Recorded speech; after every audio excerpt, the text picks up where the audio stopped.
Good morning, welcome in GK class. Today we will discuss chapter number 9 Popular Names. इस chapter में हमें क्या करना है बेटा? सी यहाँ पे आपको कंट्रीज़ के नेम दिए हुए हैं, उनसे आपको उनके निकनेम्स को मैच करना है. निकनेम क्या होता है? एक ऐसा फेमस नेम या एक ऐसा सोब्रिक्वेट जिनसे कंट्री फेमस होती है, मशहूर होती है. सी फर्स्ट है हमारा England, the land of hop and glory. बेटा इसे लैंड ऑफ हॉप और ग्लोरी क्यों कहते हैं? बिकॉज ये यहाँ का एक पेट्रियाटिक सॉन्ग है, ब्रिटिशर्स का ये पेट्रियाटिक सॉन्ग है, इसीलिए उन्होंने अपनी कंट्री इंग्लैंड के लिए भी इसी को अपना निकनेम चूज़ किया है. नेक्स्ट है आपका Canada. Canada the great white north. Canada को ग्रेट वाइट नॉर्थ क्यों कहा जाता है? बिकॉज ये कंट्री जो है वो नॉर्दर्न पार्ट में है और यहाँ पे मैक्सिमम टाइम आइस जमी रहती हैं और आइस हमेशा वाइट कलर की होती हैं, इसीलिए इसे ग्रेट वाइट नॉर्थ बोला गया है. नेक्स्ट है आपका Guyana. Guyana means land of many reverse. बेटा इसको लैंड ऑफ मैनी रिवर्स इसलिए कहा गया है बिकॉज गुयाना में बहुत सारी वाटर बॉडीज़ प्रेजेंट हैं. वाटर बॉडीज़ क्या होती हैं? डिफरेंट डिफरेंट साइज़ की रिवर, स्ट्रीम्स, लेक्स, ये सब वाटर बॉडीज़ में आता है, तो इसीलिए इसे लैंड ऑफ मैनी वाटर्स बोला गया है.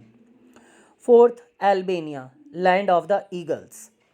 बेटा ईगल जो है वो अल्बानिया का नेशनल बर्ड है and the people of Albania are as powerful as eagle.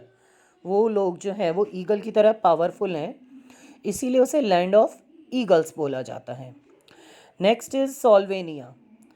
Slovenia जो है the sunny side of Alps.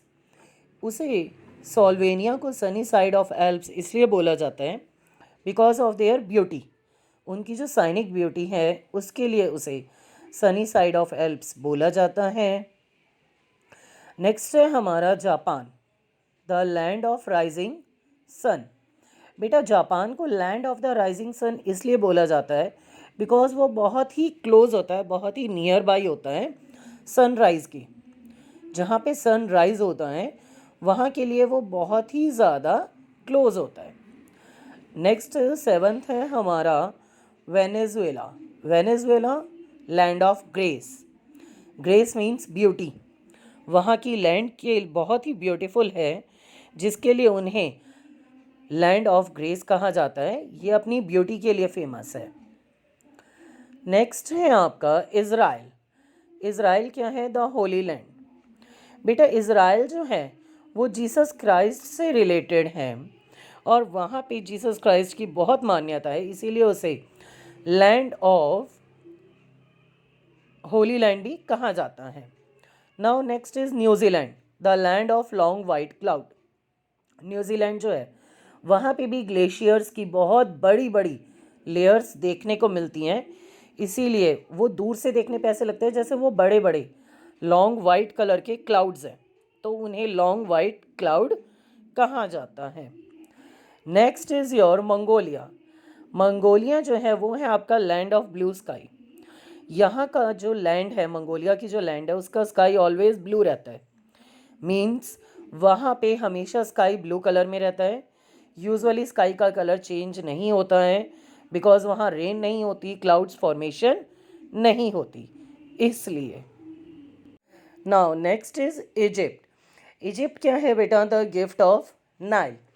Gift of Nile क्यों बोला जाता है इसे? बिकॉज यहाँ पे जो नाइल रिवर है उन्होंने इनको गिफ्ट दिया था, इस कंट्री को. किस चीज़ का गिफ्ट दिया था? सिविलाइजेशन बनाने का.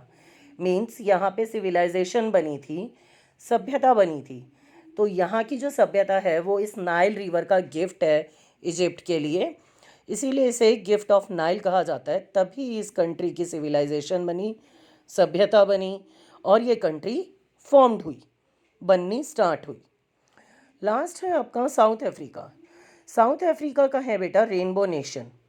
साउथ अफ्रीका को रेनबो नेशन क्यों कहा जाता है? बिकॉज यहाँ पे डिफरेंट डिफरेंट टाइप्स के बहुत ही multi cultural diversities, different different type की डाइवर्सिटीज़ देखने को मिलती हैं। मल्टी कल्चरल डाइवर्सिटीज़, डाइवर्सिटीज़ क्या होती है, अलग अलग डिफरेंट डिफरेंट टाइप के कल्चर्स देखने को मिलते हैं। जैसे रेनबो में डिफरेंट कलर्स होते हैं, सेम थिंग यहाँ पे डिफरेंट कल्चर्स देखने को मिलते हैं, इसीलिए इसे रेनबो नेशन कहा जाता है। Okay students, hope you enjoyed this chapter. Now turn your page and open chapter number 10. This is chapter number 10. Number words. Read the statement and write whether they are true or false. आपको ये statements read out करनी है और ये बताना है कि क्या सही है या गलत है. First, quadrennial means something that recurs every 4 years. quadrennial का मीन्स क्या होता है, हर 4 साल बाद आने वाली चीज़. This is false. ये फॉल्स है बेटा, बिकॉज क्वाड्रेनियल मीन्स होता है 4 नॉट 5. इन्होंने यहाँ 5 बोला है जो कि रॉन्ग है, तो इसीलिए हम क्या पुट करेंगे इसमें, फॉल्स. नेक्स्ट, अ मैगजीन और other periodical issued every 2 weeks is called fortnightly. Yes, this is true. कोई भी मैगजीन या कोई भी पीरियोडिकल मीन्स कोई भी इम्पॉर्टेंट बुक जो कि एवरी 2 वीक्स, हर 2 वीक्स के बाद इशू होती है, छपती है, क्या उसे हम फोर्टनाइटली कहते हैं? तो येस, ट्रू, बिकॉज फोर्टनाइटली में 14 डेज इंक्लूड होते हैं और 2 वीक्स में भी 14 डेज ही होते हैं. Third, a century is a period of 100 years. True, एक सेंचुरी में टोटल 100 ईयर्स ही आते हैं. Fourth, the term noon refers to 12 o'clock at night. False, because noon के जो 12 o'clock हैं, इट मीन्स बेटा नून जो होता है वो दिन के 12 o'clock को शो करता है, रात के 12 o'clock को शो नहीं करता. नून आफ्टरनून के 12 o'clock को रिप्रेजेंट करता है. Fifth, the term silver jubilee is use for 25th anniversary of a significant event. It's true.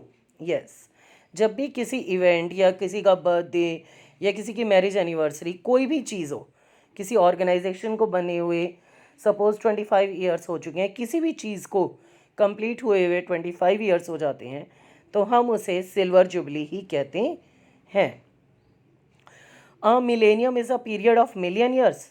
Fall, millennium में 1000 ईयर्स आते हैं, मिलियन ईयर्स नहीं आते, 1000 ईयर आते हैं. Seventh, a decade is a period of 10 year. True, decade का means ही 10 होता है, सो डिकेड कितने ईयर से रिलेटेड होता है, 10. A golden jubilee is a celebration to mark 50th anniversary of a significant year. Yes, true, जैसे silver jubilee जो था वो 25 को इंडिकेट करता था, वैसे ही गोल्डन जुबली जो है वो 50 ईयर्स को इंडिकेट करता है, 50. नाउ सेप्टुजिनेरियन जो है is a person who is between 60 to 69 years old. False, septuagenarian के अंदर 70 से 79 ईयर्स के पर्सन्स इन्वॉल्व होते हैं, so it is false. Okay students, hope you enjoyed this video and you understand both chapters. Take care, have a nice day. Thank you beta.